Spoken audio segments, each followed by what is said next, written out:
We're live at the start for the Wyfolds. Race 78 today. It's Tideway Scullers School A on the left of our picture and Tyne Amateur Rowing Club on the right. So two coxless boats again.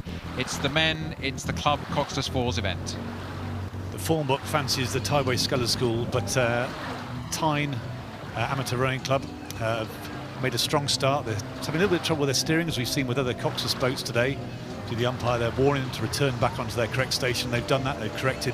But as you do correct, Matt, as we were talking about earlier, that actually does cost you a distance, and that looks to be the case, whereas the Tideway Scullers moving out into a lead as they're approaching the top of the island. Yeah, this looks like a race where the theme of experience comes into play. 11 appearances at Henley from the crew in Tideway Scullers for the various members of the crew. And only one in the Tyne Rowing Club crew, so that does count for something, particularly in a coxless boat. You know, getting off that start.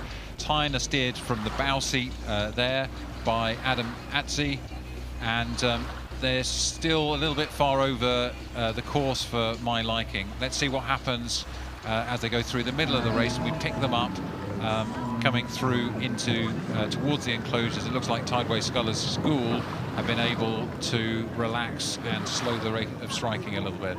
It's a very comfortable lead, isn't it? But if you look at the pedigree of the crews, that would explain the Tideway Scullers School. Dominic Volt at bow is a National Schools Regatta gold medal and competed at Coupe de la Jeunesse. Matthew Christie has won the Battalion Challenge Cup with Molesey. Callum Bentley at 3. He's representing Great Britain at Coupe as well. And James Stevens Stroke has got to the weekend as well as rowing at under 23 level. So a very, very competent crew, and they're making this look very easy.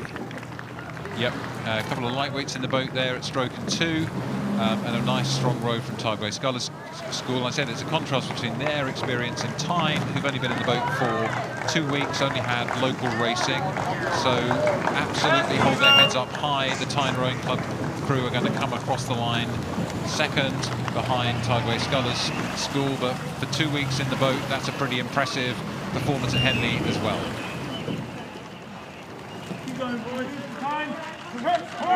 So in the Wyfolds, a win for Tideway Scullers School A over Tyne Amateur Rowing Club.